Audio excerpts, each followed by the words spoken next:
video today, we're answering a viewer question because Philip R. asks us, has any scientist ever named a newly discovered creature after someone they dislike out of spite? Naming a newly discovered species is a rather prestigious privilege. As you can probably imagine, then, many see the act of choosing a suitable name for a newly discovered creature as a task that requires a great deal of consideration and thought, though this doesn't necessarily mean scientists don't occasionally have a little fun with it, as we'll get into shortly. However, what is noteworthy to the topic at hand here is that they must follow a rather lengthy list of rules in doing so. You see, to name a newly discovered creature, you have to stick with a well-worn framework of binominal nomenclature, and this has existed in some way, shape, or form since the 18th century. First formalized by famed naturalist Carl Linnaeus, there's a Lord of the Rings thick tome describing exactly how one should name a creature. Known as the International Code of Zoological Nomenclature, this book goes into way more detail than is necessary for the purposes of this video, so we're just going to offer a Cliff Notes version of what it discusses. To summarize, to appease the International Commission on Zoological Nomenclature, the chosen name for a newly discovered creature needs to be unique and most pertinent to the question posed at the beginning of this video.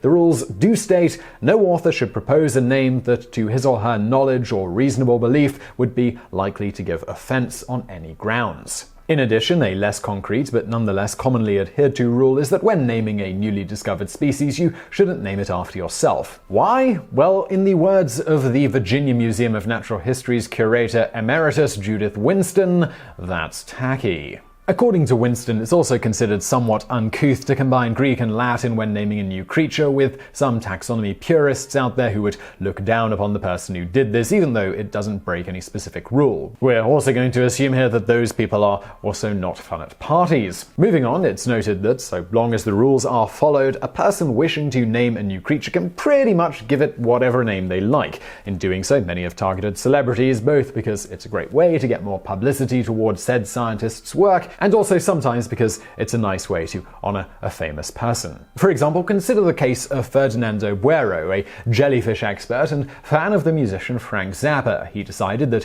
he'd combine his two passions so that he could honor and meet his musical idol. To do this, Buero, who resided in Genoa, Italy, applied for a prestigious fellowship to study jellyfish in Northern California. Once then, Buero kept his eyes peeled for any new species of the creature. Once he'd identified a few, he wrote to Zappa asking the singer if he'd like the honor of being immortalized forever as the official scientific name of a cool jellyfish. Zappa replied, telling Buero in a letter penned by his wife, "There is nothing I'd like better than having a jellyfish named after me." After receiving the letter, Buero gathered up a number of samples and rushed to Zappa's LA mansion to ask the singer which jellyfish he felt most connected to. Zappa obliged, picking out his favorite jellyfish, which Buero went on to name Fialela zappai in its honor. In yet another case of a celebrity being honored by such a naming, we have a snail from northern Queensland that is the only member of the genus Crikey, literally named Crikey Steve Irwini in honor of the late crocodile hunter. The key word to note in the previous sentence is honor because, as far as we can tell, virtually every case in which a celebrity or person of scientific prominence has had something named after them, they've considered it to be a compliment, even if the creature isn't exactly something you'd think a person would be happy to be linked with forever. For example, consider the case of Baryctrema obamai, the official scientific name for a type of parasitic flatworm that lives in the blood of Asian box turtles. Now, when it was first reported that parasitologist Thomas Platt had chosen this name for the parasite, it was framed by some in the press as a deliberate, knowing jab at the then president. However, Platt would later clarify that he intended for the gesture to be an honest compliment to Obama, noting that the creature reminded him of the president because it's long, it's thin, and it's cool as hell. This sentiment was echoed by other taxonomists who explained in various interviews about the parasite that naming anything after a person is generally considered a huge honor in the world of taxonomy because it's basically enshrining that person in scientific literature forever. A similar example from the other side of the political aisle is the moth Neopalpa donaldtrumpi, a species of moth endemic to North America named after the then president-elect Donald Trump. As with the reported discovery and naming of Baryctrema obamai, some in the media chose to interpret the name as a jab at Trump. The fact that the moth is mostly unremarkable, save for the fact that the male of the species has oddly small genitalia compared to its moth compatriots, only made for even more hyperbolic headlines. In truth, though, the moth's discoverer, Vasarik Nazare, chose the name because the moth possesses scales on its head reminiscent of Donald Trump's distinctive hairstyle, which, looking at the picture, well, it kinda does. Nazari would also note that he hoped naming the moth after the president would highlight the importance of conservation of the fragile habitats that still contain undescribed and threatened species.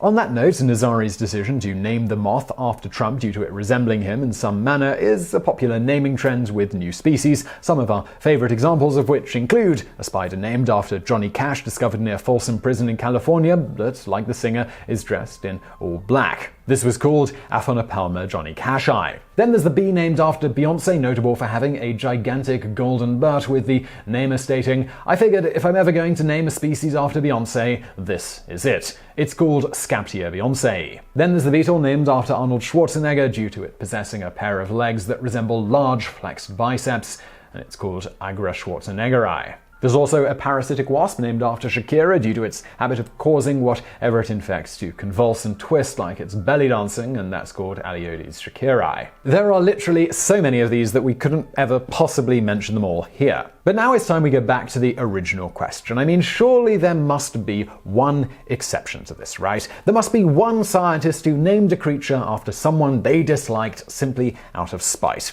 Well, it turns out there is at least one, and it's credited to none other than Carl Linnaeus himself. Linnaeus apparently got so sick of a botanist called Johann Siegersbeck criticizing his work that he named what has been described as a small, useless European weed after him. For the curious, the weed's scientific name is simply Siegersbeckia. Outside of this exception, it appears that academics almost always choose to adhere to the rule of naming things in such a way as to not cause anyone offense, and it's generally considered a great honor to have a creature named after you, regardless of how utterly unsavory that creature may be.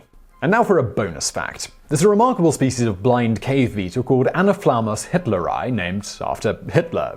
Yes, that Hitler. The discoverer of the species, Oskar Schiebel, named the beetle after Hitler after he'd become the Chancellor of Germany, much to Hitler's delight, who wrote Schiebel a letter of thanks. The name of the beetle is understandably a source of controversy in taxonomy circles, but it's generally agreed renaming something should never be done. This is rather unfortunate for the beetle, as its name has resulted in it becoming popular among collectors and neo-Nazis who have hunted it to near extinction. So I really hope you found that video interesting. If you did, please do give us a thumbs up below, and don't forget to subscribe. Brand new videos just like this every day of the week. If you're looking for more stuff from us, please do check out another channel we do called Fact Quickie. Shorter videos, kind of like a TLDR version of TIFO. You'll find that linked to below. And as always, thank you for watching.